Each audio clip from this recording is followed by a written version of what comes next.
नमस्कार। दिन भर की बड़ी खबरों में आपका स्वागत है। मैं हूं आपके साथ प्रिया सिंह।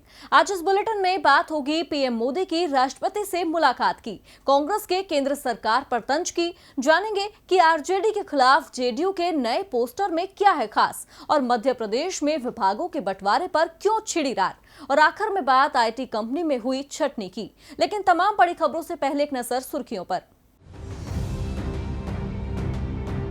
बिहार विधानसभा चुनाव को लेकर जेडीयू ने कसी कमर। जेडीयू ने अपनी पहली राजनीतिक वर्चुअल रैली का किया ऐलान। 7 अगस्त को वर्चुअल रैली के जरिए चुनावी शंखनाद करेंगे नीतीश कुमार। बिहार के कांग्रेस प्रभारी शक्ति सिंह गोयल का बड़ा बयान, कहा बीजेपी के साथ रामविलास पासवान को होगा नुकसान। महागठबंधन में आना चाहेंगे तो करेंगे विचार। बिहार की 243 सदस्यीय विधानसभा के लिए अक्टूबर-नवंबर में होने हैं चुनाव। अयोध्या में राम मंदिर निर्माण का शुभारंभ कर सकते हैं प्रधानमंत्री नरेंद्र मोदी। मंदिर निर्माण के लिए ट्रस्ट को हरी झंडी का है इंतजार। 75 दिनों से चल रहा है भूमि पूजन का कार्यक्रम। उत्तराखंड में कुंभ नगरी हरिद्वार होगी वायरलेस। बिजली के बाद केबलों को भी अंडरग्राउंड करने की तैयारी में प्रशासन। केबल ऑपरेटरों से हुई बैठक में सीसीटीवी कैमरों के साथ टीवी इंटरनेट केबलों को भी अंडरग्राउंड करने की योजना पर बनी सहमति। एसबीआई ने ग्राहकों को किया अलर्ट, पैन नंबर और आईटी रिटर्न की जानकारी दिए बिना सालाना 20 लाख रुपए से ज्यादा नकद निकासी पर देना होगा टैक्स। बैंक ने इस बारे में ट्वीट कर दी जानकारी। सुर्खियों के बाद अब बात करेंगे आज की सबसे बड़ी खबर की। प्रधानमंत्री नरेंद्र मोदी ने हाल ही में लेह का दौरा कर सभी को चौंका दिया था। इस दौरान पीएम मोदी ने जहां अधिकारियों से मुलाकात कर हालात का जायजा लिया, तो वहीं जवानों की हौसला अफजाई भी की।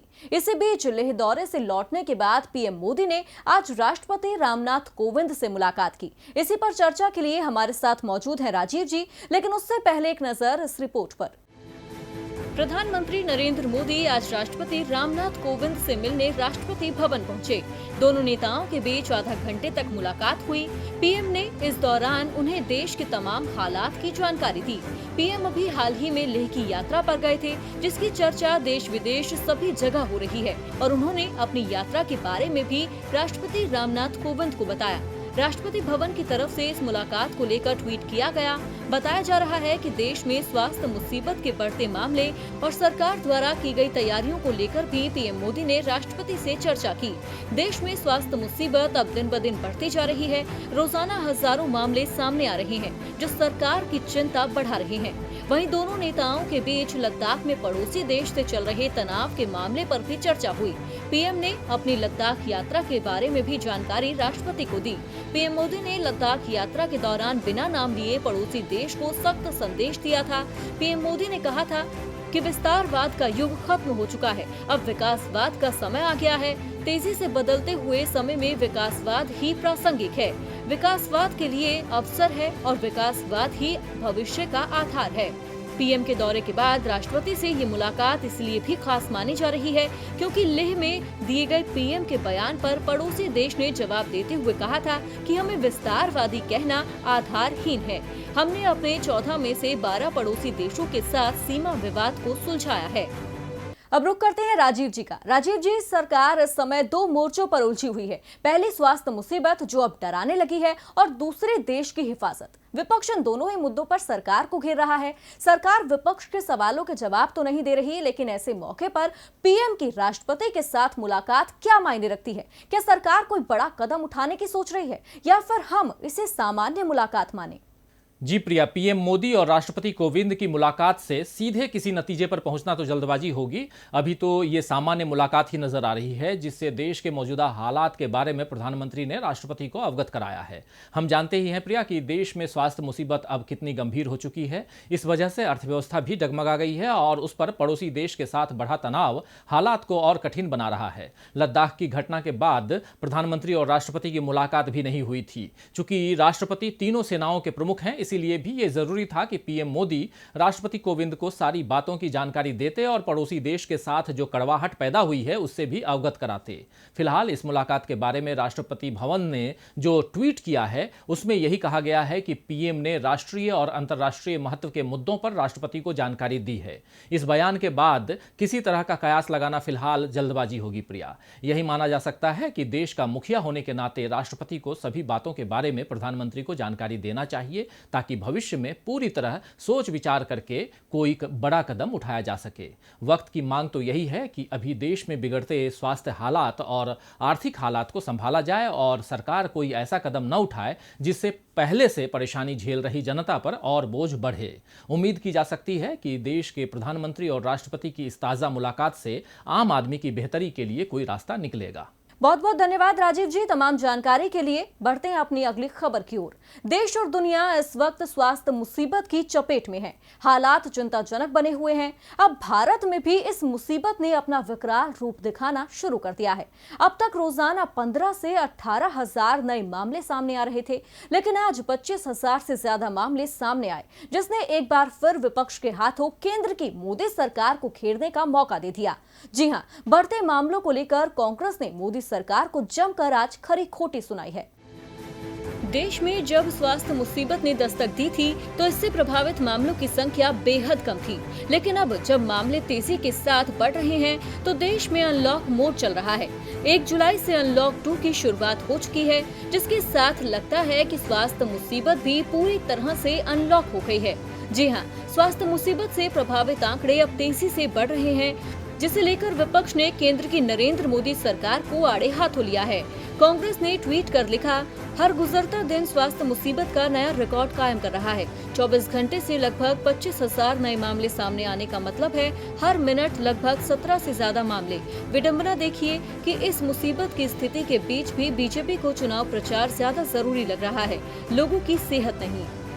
मौजूदा स्वास्थ्य मुसीबत के आज के ताज़ा आंकड़ों पर नजर डालें तो आज 25,000 से ज्यादा नए मामले सामने आए हैं, जिसके बाद अब कुल मामले 6,73,535 हो गए हैं। यही कारण है कि विपक्षी दलों के तेवर भी तल्ख हो गए हैं। आपको बता दें कि अनलॉक मोड की शुरुआत को लेकर भी कई बार कांग्रेस सरकार को घेर चुकी है। ऐसे में अब कांग्रेस के तल्ख तेवर पर सरकार कोई प्रतिक्रिया देती है या नहीं, ये देखना होगा।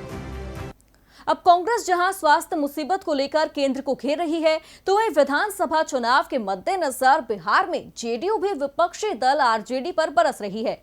दरअसल आज आरजेडी के 24वें स्थापना दिवस पर तेजस्वी यादव ने जहां पार्टी कार्यकर्ताओं में जोश भरने की कोशिश की, तो वहीं जेडीयू ने एक पोस्टर जारी किया है, जिसमें आरजेडी के 24 साल को लेकर तेजस्वी को आड़े हाथों लिया गया है। अब इस पोस्टर ने सूबे में सियासी हलचल तेज कर दी है। बिहार में विधानसभा चुनाव के मद्देनजर सियासी दलों ने अपनी रणनीतियों को धार देना शुरू कर दिया है। सोशल मीडिया से लेकर वर्चुअल रैली के जरिए एक दूसरे की घेराबंदी की जा रही है। सत्ताधारी बीजेपी और जेडीयू जहां एक बार फिर से सत्ता पर काबिज होने का ख्वाब देख रहे हैं, तो वहीं महागठबंधन में फिलहाल खटपट नजर आ रही है। इसके अलावा आरजेडी में भी सब कुछ ठीक नहीं है। इसी बीच आज आरजेडी के 24वें स्थापना दिवस पर तेजस्वी यादव ने पार्टी कार्यकर्ताओं को संबोधित किया। इस दौरान तेजस्वी ने खुले मंच से पार्टी में मची कलह को स्वीकार किया। उन्होंने नेताओं और कार्यकर्ताओं को थोड़ा धैर्य रखने और आपसी मतभेद मिटाने की नसीहत दी। इधर तेजस्वी कार्यकर्ताओं में जोश भरने की कोशिश कर रहे थे, तो वहीं सत्ताधारी जेडीयू ने एक पोस्टर जारी कर आरजेडी के खिलाफ जमकर कटाक्ष किए। इस पोस्टर में आरजेडी के स्थापना के 24 साल में तेजस्वी की कथित तौर पर अर्जित की गई 24 संपत्तियों के खुलासे का दावा किया है। जेडीयू के इस पोस्टर में तेजस्वी यादव को फेलस्वी यादव बताया गया है। यही नहीं, इस पोस्टर में राष्ट्रीय जनता दल का भी नया नामकरण करते हुए उसे राष्ट्रीय जालसाज दल बताया गया है। पोस्टर के एक हिस्से में लिखा गया है कि धन कुबेर फेलस्वी की 24 संपत्ति, ये तो अभी झांकी है, फिल्म अभी बाकी है। जेडीयू के इस पोस्टर में दिखाया गया है कि किस तरीके से कथित तौर पर तेजस्वी यादव ने दानापुर, पटना, दिल्ली की न्यू फ्रेंड्स कॉलोनी, गोपालगंज के फुलवरिया जैसी जगहों पर कितनी जमीन गलत तरीके से अर्जित की है। ऐसे में अब जेडीयू के इस पोस्टर पर आरजेडी क्या जवाब देती है, ये देखना होगा। लेकिन इतना जरूर है कि चुनावी मौसम में ऐसे और भी कई पोस्टर अभी आने बाकी हैं। विधानसभा चुनाव करीब हैं, ऐसे में पोस्टरबाजी का दौर अब कितना और जोर पकड़ता है ये देखना होगा। वहीं देखना ये भी होगा कि शिवराज कैबिनेट के विस्तार के बाद भी सियासत में हलचल क्यों मची हुई है। दरअसल कैबिनेट विस्तार के बाद से एक सवाल सूबे की कैबिनेट को लेकर गूंज रहा है कि किस मंत्री को कौन से विभाग की जिम्मेदारी दी जाएगी। इस सवाल के जवाब को लेकर मंथन का दौर जारी है। कहा जा रहा है कि अब विभागों के बंटवारे का फैसला दिल्ली में होगा। एक रिपोर्ट देखिए। मध्य प्रदेश में मुख्यमंत्री शिवराज सिंह चौहान की सरकार बनने के बाद हर चीज में वक्त लिया जा रहा है।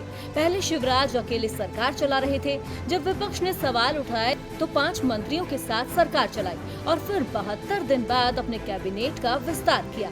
अब कैबिनेट का विस्तार 2 जुलाई को हो गया है, पर 3 दिन गुजर जाने के बाद भी अब तक मंत्रियों के विभागों का बंटवारा नहीं हो पाया है। विभागों के बंटवारे पर मंथन का दौर जारी है। दरअसल ज्योतिरादित्य सिंधिया अपने समर्थक 14 मंत्रियों में से ज्यादातर को महत्वपूर्ण विभाग दिलवाना चाह रहे हैं। वहीं बीजेपी के मंत्री अधिकांश महत्वपूर्ण विभागों पर काबिज होना चाहते हैं। इसके कारण गतिरोध बना हुआ है। इसको लेकर मुख्यमंत्री शिवराज सिंह चौहान ज्योतिरादित्य सिंधिया से कई बार बात कर चुके हैं। इसी बीच अब खबर है कि विभागों के वितरण को लेकर उपजे गतिरोध को दिल्ली में पार्टी आलाकमान ही दूर करेगी, जिसके चलते एक बार फिर शिवराज सिंह चौहान दिल्ली में चर्चा करेंगे। वो पार्टी के राष्ट्रीय नेतृत्व के साथ बैठकर ये मुद्दा सुलझाएंगे। बताया जा रहा है कि मुख्यमंत्री शिवराज सिंह चौहान बीजेपी के राष्ट्रीय अध्यक्ष जेपी नड्डा और संगठन मंत्री BL संतोष के साथ ही ज्योतिरादित्य सिंधिया समेत कई अन्य नेताओं से भी मिलेंगे। माना जा रहा है कि मुख्यमंत्री की इस यात्रा के बाद मध्य प्रदेश के मंत्रियों के बीच विभागों का बंटवारा हो जाएगा। कहा जा रहा है कि ज्योतिरादित्य सिंधिया अपने समर्थकों को परिवहन, वाणिज्यिक कर, महिला बाल विकास और सामान्य प्रशासन, स्वास्थ्य, वित्त और वाणिज्य जैसे महत्वपूर्ण विभाग दिलवाने पर अड़े हुए हैं। वहीं भारतीय जनता पार्टी का प्रादेशिक नेतृत्व इतनी बड़ी संख्या में महत्वपूर्ण विभाग सिंधिया समर्थकों को नहीं देना चाहता है। लेकिन दूसरी तरफ बीजेपी उपचुनाव के मद्देनजर सिंधिया और उनके समर्थकों को नाराज भी नहीं करना चाहती। ऐसे में अब पार्टी आलाकमान से मुलाकात के बाद क्या रास्ता निकाला जाता है जिससे पार्टी को बिखराव की स्थिति से बचाया जा सके, इस पर सभी की नजरें टिकी हैं। अब शिवराज कैबिनेट में किसे कौन से विभाग की जिम्मेदारी मिलती है, इसका फैसला तो बीजेपी आलाकमान करेगा। वहीं आज एक फैसला राजस्थान सरकार ने भी लिया है। दरअसल राजस्थान की गहलोत सरकार ने देश में बढ़ती स्वास्थ्य मुसीबत के मद्देनजर विश्वविद्यालयों की सभी परीक्षाएं रद्द करने का ऐलान किया है। एक रिपोर्ट देखिए। देश में मौजूदा स्वास्थ्य हालात का प्रकोप दिन ब दिन बढ़ता जा रहा है और इसी के चलते राजस्थान में राज्य सरकार ने राज्य में सभी विश्वविद्यालयों, महाविद्यालयों और तकनीकी शिक्षण संस्थानों में स्नातक और स्नातकोत्तर पाठ्यक्रमों की परीक्षाएं नहीं कराने का फैसला लिया है। आपको बता दें कि सीएम अशोक गहलोत की अध्यक्षता में सीएम निवास पर एक उच्च स्तरीय बैठक में ये निर्णय लिया गया है। इस फैसले के बारे में जानकारी देते हुए सीएम गहलोत ने कहा कि वर्तमान स्थिति को देखते हुए इस साल उच्च एवं तकनीकी शिक्षा के स्नातक और स्नातकोत्तर पाठ्यक्रमों की परीक्षाएं नहीं कराई जाएंगी। साथ ही सभी विद्यार्थियों को बिना परीक्षा के अगली कक्षा में प्रमोट किया जाएगा।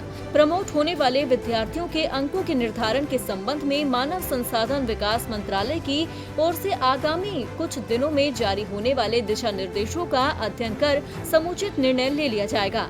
आपको बता दें कि 2 दिन पहले ही राजस्थान बोर्ड ने 15 जुलाई से परीक्षाएं कराने का टाइम टेबल जारी किया था।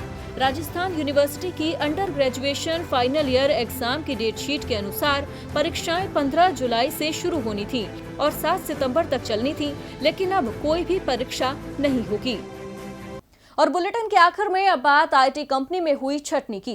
देश में स्वास्थ्य मुसीबत अपने साथ कई और परेशानियां लेकर आई है। अर्थव्यवस्था गर्त में जा रही है, बेरोजगारी बढ़ती जा रही है, जिसका कारण है देश में लागू की गई पूर्णबंदी, जिसने कामकाज को पूरी तरह से अस्त व्यस्त कर दिया है। कंपनियों को भारी घाटा हुआ है।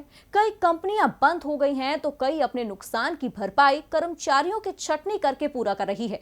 इसी कड़ी में अब आईटी सर्विस कंपनी कॉग्निजेंट का नाम भी शामिल हो गया है, जिसने हजारों कर्मचारियों की छटनी कर दी है। एक रिपोर्ट देखिए। तो फिलहाल दिन भर की बड़ी खबरों में मेरे साथ इतना ही। आप देखते रहिए DB लाइव। नमस्कार।